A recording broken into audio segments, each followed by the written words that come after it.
Good evening. This is Forum Daily for Tuesday, December 24th. I'm Julie Stoutland, filling in for Teresa Skubik. Hannah Katzer, an Israeli woman who was taken hostage in the October 7th terror attacks and then freed in a brief ceasefire last year, has died at the age of 78. A group representing the families of people taken captive confirmed her passing, but did not disclose the cause. In a statement, her daughter said that her mother's heart could not withstand the terrible suffering since that day. Israeli Defense Minister Israel Katz has confirmed that his country killed the top leader of Hamas last summer. Mr. Katz gave a speech Monday in which he said the Houthi would meet a similar fate as the other members of an Iranian-led alliance in the region, including Ismail Haniyeh. Mr. Haniyeh died last July in an explosion in Iran that Israel was widely believed to have been behind. The Iranian-backed Houthi have launched scores of missiles and drones at Israel throughout the war in Gaza, including on Saturday when at least 16 people were injured by a missile that landed in Tel Aviv. Will he stay or will he go? A source who spoke to the Associated Press says Justin Trudeau is not expected to announce a decision on his future as prime minister or Liberal leader over the holidays. His leadership was called into question last week after former Finance Minister Chrystia Freeland abruptly resigned. A growing number of Liberals have called for the PM to step aside ahead of any 2025 election. Canada appears to be barreling toward a spring election now that the NDP is vowing to vote down the Liberal government early next year. According to experts, the best bet is for the government to fall around March. Then a general election day could fall around April or May instead of October as scheduled. First it was Canada, then the Panama Canal. Now Donald Trump again wants Greenland. The president-elect is renewing calls he made during his first term for the U.S. to buy Greenland, the ice-covered semi-autonomous Danish territory. That's added to the list of allied countries he's picking fights with even before taking office on January 20th. Greenland insists it's not for sale, and Mr. Trump's initial calls to purchase it in 2019 came to nothing. But his latest suggestion comes after the president-elect suggested the U.S. could retake control of the Panama Canal and that Canadians wanted their country to become the 51st U.S. state. Matt Gaetz continues to deny allegations of sexual misconduct following the release of a new report by the bipartisan House Ethics Committee. Citing text messages, travel receipts, online payments, and testimony, the bipartisan committee paints a picture of a lifestyle in which Mr. Gaetz and others connected with younger women for drug-fueled parties, events, or trips with the expectation that the women would be paid for their participation. The report also finds substantial evidence that the former Florida Republican congressman had sex with a 17-year-old girl. Mr. Gaetz has repeatedly said he's done nothing wrong. The Competition Bureau says it is suing Rogers Communications. Competition Commissioner Matthew Boswell says in a statement, quote, Canadians need accurate and truthful information when purchasing goods and services, especially essential services like wireless data plans. The Bureau is accusing Rogers ads of creating the false or misleading impression that consumers will be provided with limitless data on plans, when in reality, data speeds are reduced or throttled once a customer hits the cap. Rogers says that its infinite plan advertising is clear and truthful, noting that it will fight the litigation. The crew of the International Space Station are sharing holiday wishes as they orbit Earth. American Suni Williams is one of the astronauts who has been stuck in orbit since June due to problems with Boeing's Starlink spacecraft. She says that it's a great time of the year to be in space and that her fellow crewmates are like a small family. Ms. Williams, along with Butch Wilmore, should be able to return home from their extended stay aboard the ISS sometime this spring. All right, don't go anywhere. Coming up after the break, our news director, David Clement, will be speaking with economist and professor Dr. Moshe Lander about the top economic stories of the past year in a two-part interview, from the inflation rate staying under 3%, for most of the year, to the debate over immigration and its impact on the economy, to housing affordability being voted Canadian Press top news story of the year. Safe to say, Canada's economy was a top national headline week to week in 2024. Stay with us.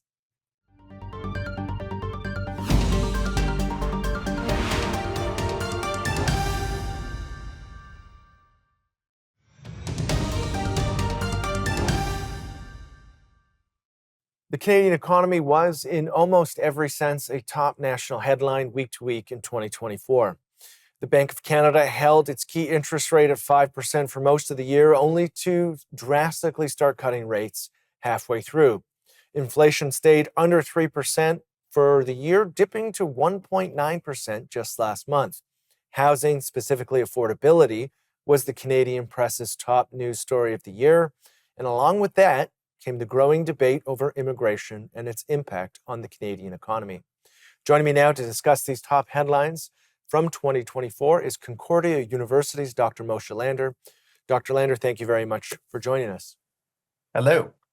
Starting with the BOC, what do you make of the oversized rate cut? Is this the right direction, or are we maybe creating a scenario where we tee up inflation in 2025?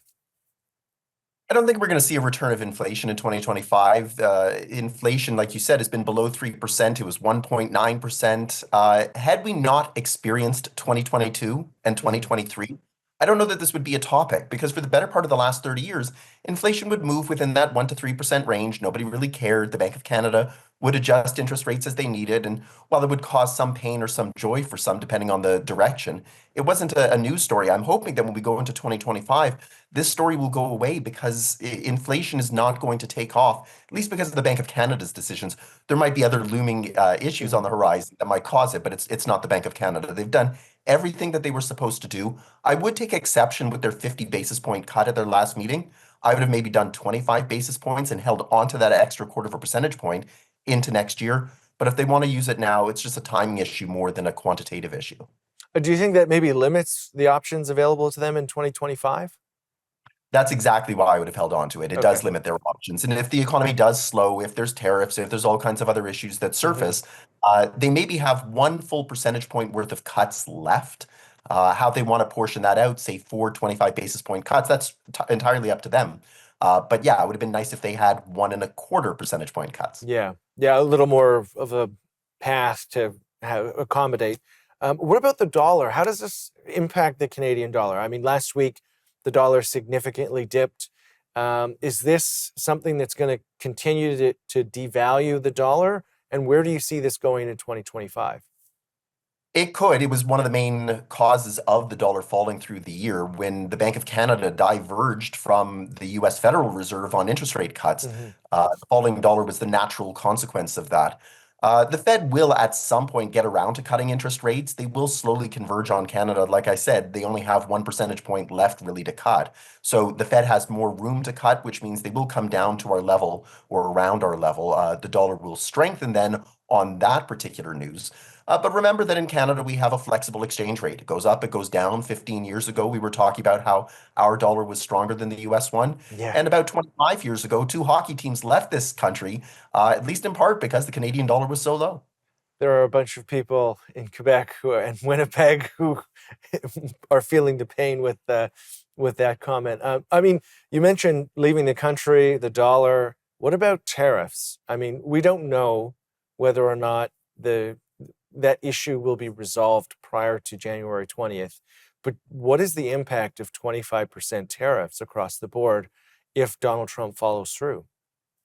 Well, I don't think, David, that it's going to be resolved before January 20. I think even the Canadian government has acknowledged it's going to be there. It's just an issue now of how long it's going to be around. I think it's important, too, to note that in that text that Trump sent out, he did say that there was an off-ramp. It was fix the fentanyl shipments and fix the immigrants crossing the border. And so it's not inherently that we're going to have to deal with tariffs indefinitely. It's fix these 2 issues, at least to his satisfaction, and the tariffs in theory should go away. It's not going to be good news for Canada the longer they hang around. It's going to lead to a recession. It's going to lead to higher unemployment. It could lead to even Canadian businesses just leaving the country and moving operations elsewhere to avoid having to deal with the tariffs or future tariffs. And do we have any idea or any forecast of what the economic impact would actually be? We have about 45 seconds before we go to break. Or do we not know what the actual impact would be because it's still too soon to try and calculate that?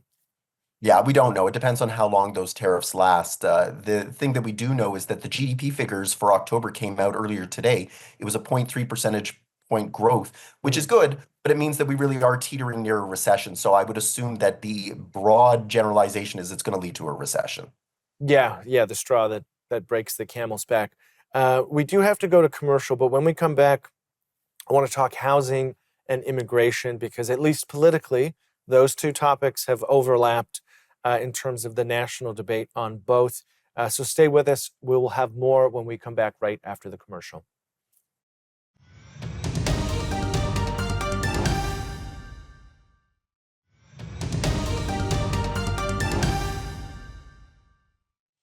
We're back. I'm joined by Dr. Moshe Lander. Dr. Lander, before the break, we mentioned housing. It was the top story, according to the Canadian press. Just how unaffordable is housing in Canada in comparison to, let's say, other peer jurisdictions?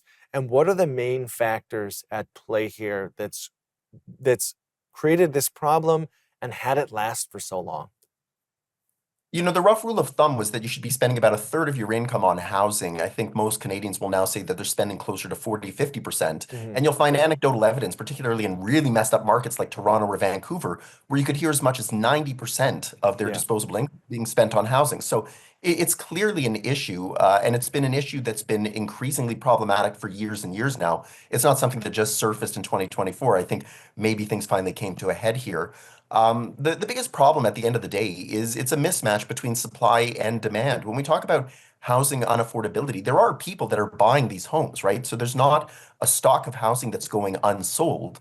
It's just that the amount that people are having to spend, or where they're trying to come up with that money, or what they're having to cut back on to try and be able to Yeah. make those payments, is just too messed up.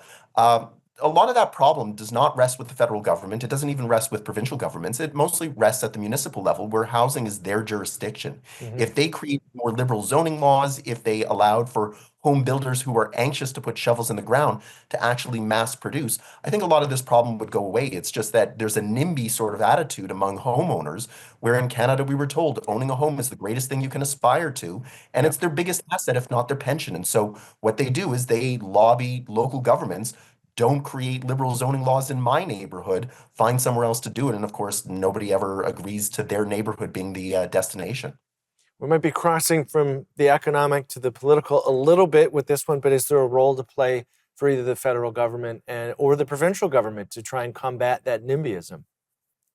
I think the only lever that they have is to threaten to withhold funds to municipalities that don't meet certain targets. Hmm. And that's about the extent of it. So much of our federal dollars get transferred to the provinces, and then those provincial dollars get transferred down to municipalities. So instead of just handing it over without conditions, if you want to start tying conditions saying you have to meet certain targets for whether it's Yeah. housing prices or building construction levels, fine. I don't know necessarily that they want to get involved in that, because once you start setting those targets, it changes the incentive of what people are trying to accomplish. It's now merely a matter of, we'll just achieve those targets. And what they might be building isn't necessarily what people actually want. Yeah, yeah, they may overbuild in certain housing categories and be underserved in others. What do you make of those who think that the housing crisis is an immigration problem? Not my words, but it's certainly perpetuated out there by others, that we just have let too many people in, and they increase the demand for housing, and that's the reason we're in this mess. They are a source of demand. It's impossible to ignore that, but to lay it at their feet and say that they're responsible for it, what exactly did they do wrong? They came to the country, they wanted a place to live. How do we blame them for that? Hmm. To say go Yeah, back where you came from because you want a place to live is wrong as well. The biggest issue was that the provinces and municipalities almost seemed caught by surprise that the federal government was allowing immigrants in. So if the federal government was going to increase their levels of immigration, did they communicate to the provinces and to the Hmm. municipalities that you're going to need to make sure it's not just housing, but also social services, right? You need doctors, you need schools, you need roads and infrastructure and Yeah. uh, jobs, and so I think the biggest issue was just it was a mismatch. Sending them back sends a dangerous signal that we're not welcoming of immigrants. That's something that could last a generation, but it's also something too then that could cause medium to long-term damage, where at some point we are going to need workers. We're not just creating enough population growth on our own. So where's it going to come from, especially as boomers really start to reach that peak retirement period? Uh, we have about a minute left. I want to give you the magic 8 ball here. What does 2025 look like from a macroeconomic standpoint? Where is Canada going to be? Let's say we have this conversation again in a year's time. It's not going to be a good 2025 for Canada. When we have a recession, let's keep in mind that it's not that the economy is going to tank 10%, 20%, 30%. It's going to tank 1 or 2 percentage points. Mhm. And the good news is that the economy always bounces back. But just to go up, sometimes you do have to come down. And we're going to see that 2025 is a down period. While interest rates will come down, inflation will stay low, GDP will shrink, unemployment will rise, and we're going to have to deal with those tariffs and potential 2026 issues related to renegotiating the free trade agreement again. Yeah, yeah. Another very big negotiating point is USMCA, it being up for renewal, and all that goes into that. Dr. Lander, thank you very much for joining us. We really appreciate it. Anytime. Talk to you in the new year. We'll be right back after this quick commercial.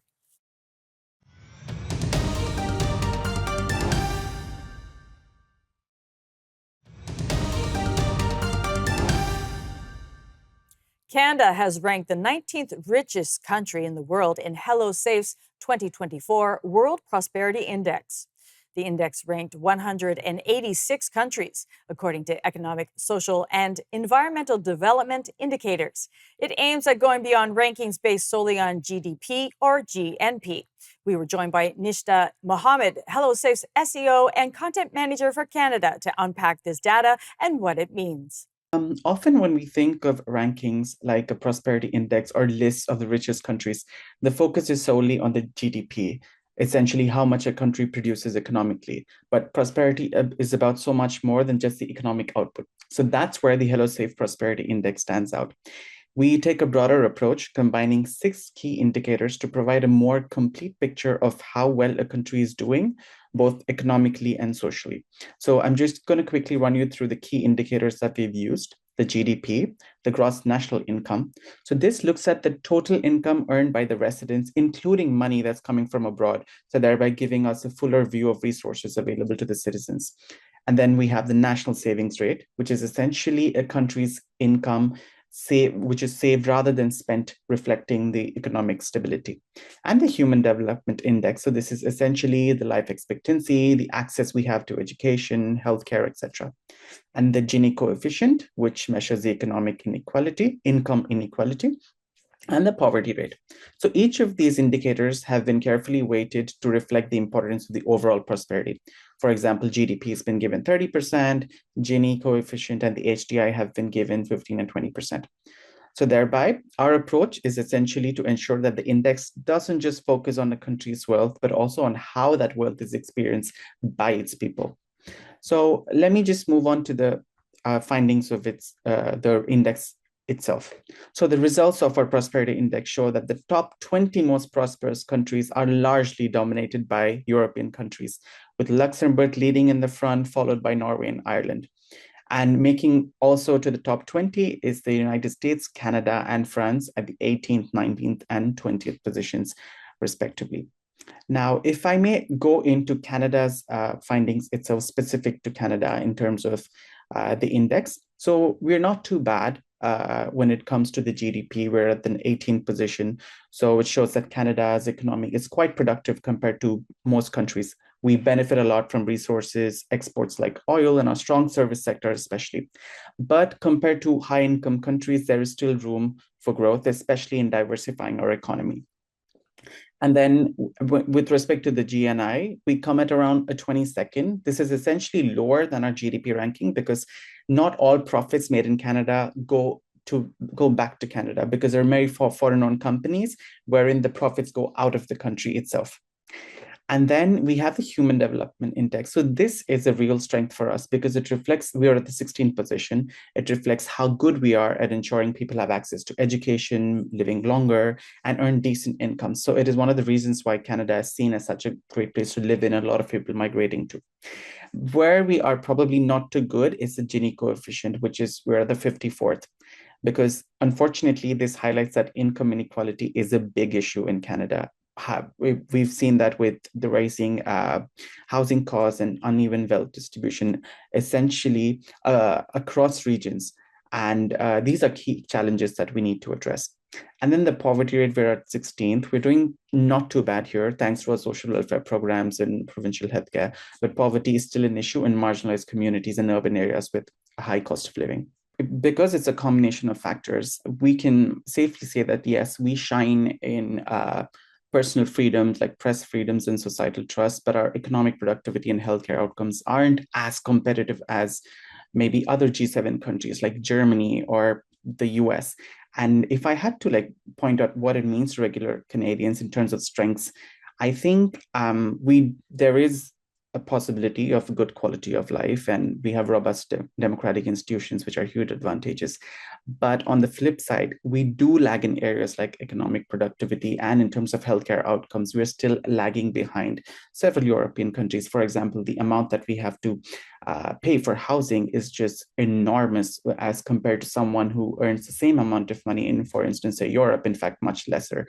So the access to basic facilities, especially with respect to housing, is a big deterrent. And I think overall, Canada is a great all-rounder. We're doing many things right, to be honest, but there's clear room for improvement, especially in terms of healthcare and access to housing. And I think addressing these gaps from a governance level would not only improve the savings of the citizens, but also enhance the quality of life for Canadians overall itself. I'm Julie Stoutland, filling in for Teresa Skubik. Thanks for joining us on Forum Daily News, and we wish you a Merry Christmas.